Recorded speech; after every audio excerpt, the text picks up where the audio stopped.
Buenas noches, soy Joel Becerril García de Tercero 2, vespertino, y voy a hablar del podcast de Más allá del Rosa, sobre Valeria Macías.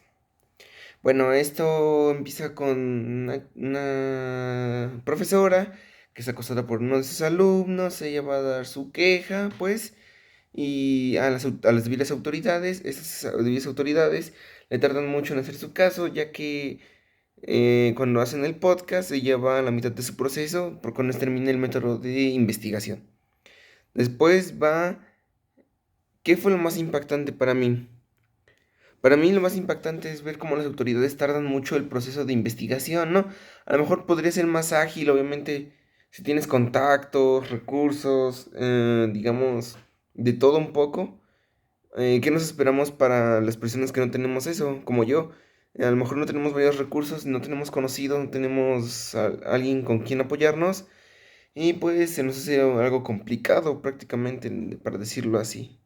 Para mí me impactó mucho eso, como esa relación social económica que tiene que ver entre todo eso. Lo siguiente es, ¿cómo lo relacionas con lo visto en la docuserie Duda Razonable? Bueno, yo lo relaciono que el proceso fue muy tardado para ella como tanto para las víctimas de Duda Razonable. Y al final no lograron resolver nada, solo se resolvió el caso de una persona, y eso porque no estaba muy, digamos, cercana al caso de Duda Razonable. Que es lo mismo que pasó, que pues apenas no se les resolvió nada, tardaron audiencias tras audiencias, no mal recuerdan 3 años, y no se les daba respuesta de qué es lo que habían hecho ni tanto uno ni tanto la otra persona. Yo lo relaciono así. La 3. ¿Piensas que el sistema penal es el mejor para la víctima que para el presunto culpable? O sea, si es mejor para la víctima que para el presunto culpable. Yo la verdad es que veo a lo mejor muy tediosa esta parte. Eh, para la víctima yo creo que es muy tedioso, como lo decían en el podcast. A lo mejor tenemos el miedo de denunciar a una persona por lo que nos vaya a pasar, la seguridad, todo lo como lo quieramos ver, ¿no? Es como dicen, a lo mejor, sí, yo voy a hacerlo, pero las segundas personas o terceras personas que están atrás de mí lo van a sufrir, lo van a pagar. Es como si fuera un arma de doble filo, pues lo haces y te mandan a hacer cosas malas, o no lo haces y te quedas cruzado de brazos sin hacer nada.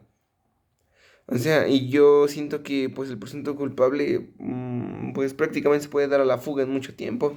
Es como lo que pasó aquí en mi localidad donde yo vivo. Mataron a una familia y lo que hizo este chico que las mató fue huir, y después pasaron 2 años si no mal recuerdo, y el chico se dio a la fuga y después ya no lo encontraron. Y dijeron que si de alguno tenían capturado cuando no era cierto. La otra sería, ¿cómo podría mejorarse el procedimiento de la víctima? Bueno, yo considero que sí podría mejorar teniendo en cuenta que si no tuviera recursos ni ninguna ayuda económica, ni ninguna ayuda dentro de esos juzgados o de esa parte social y política, considero que yo creo que con más asesorías. ¿Por qué? Porque con estas asesorías podríamos decir, no sé, yo sé cómo va este proceso, cómo va este proceso que viene y qué podemos hacer en este proceso, y no dejarme llevar por lo que muchas personas externas me dicen. Yo lo tomaría así como mejora para el procedimiento de la víctima, haciendo hincapié que obviamente si tienes personas adentro de que te pueden ayudar, pues podrías cobrar un favor, ¿no? Que hayas hecho tú. Es eso. Ahora, 5. Si tuvieses que denunciar, ¿cómo pensarías que sería tu experiencia?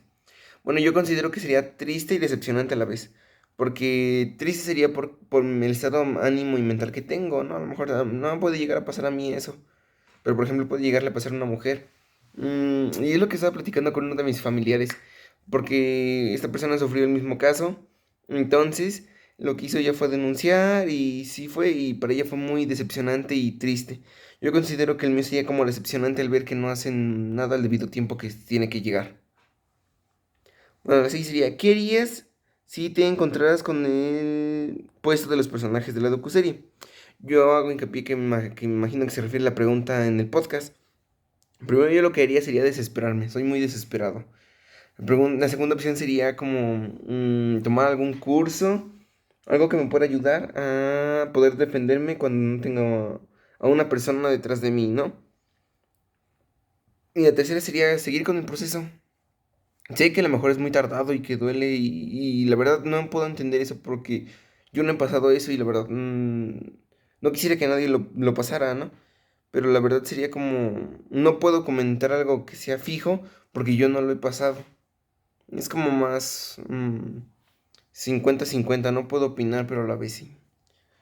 Bueno, la siguiente es, ¿se revictimizaría a los delincuentes?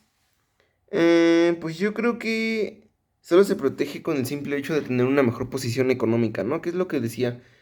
Por ejemplo, los delincuentes de duda razonable agarraron a otras personas que no tenían nada que ver y pues prácticamente las mandaron al bote, digámoslo así, a la cárcel, cuando ellos no tenían nada que ver y por su situación económica no podían pagar algo mejor, no tenían dinero para sustentarse ellos ni para sustentar a su familia, sus pasajes, que es lo que decían, ¿no?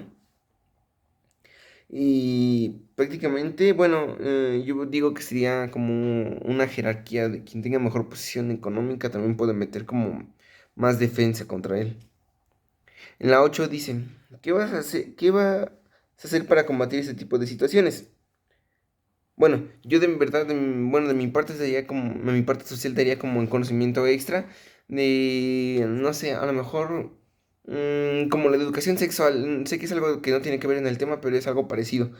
Cuanto más personas informes, más se hace conocimiento y llegan a pasar sucesos que no deberían de haber pasado. O sea, puedes evitar esos sucesos contándole a la gente alguna experiencia o una anécdota o con el simple hecho de dar tu punto de opinión a la sociedad. Yo creo que podrías cambiar a lo mejor de cara de 5 mentes, podrías cambiar a lo mejor dos. Y podría ir comenzando así, podría ser como brindar el apoyo a la sociedad, ¿no? Hablando, dialogando, teniendo pláticas, digamos, hay muchas personas que les gusta demasiado el diálogo. Podría llegar a ser parte de esto. Y pues prácticamente como conclusión, sinceramente es en un tema que a lo mejor no lo puedo explicar bien, porque no conozco esa parte de, o no he sufrido esa parte de cómo siente el acoso, ¿no? Es algo que yo no puedo explicar, solo doy y siento mi punto de vista, ¿no? A lo mejor estoy mal o estoy bien, pero pues es todo lo que tengo que decir. Gracias.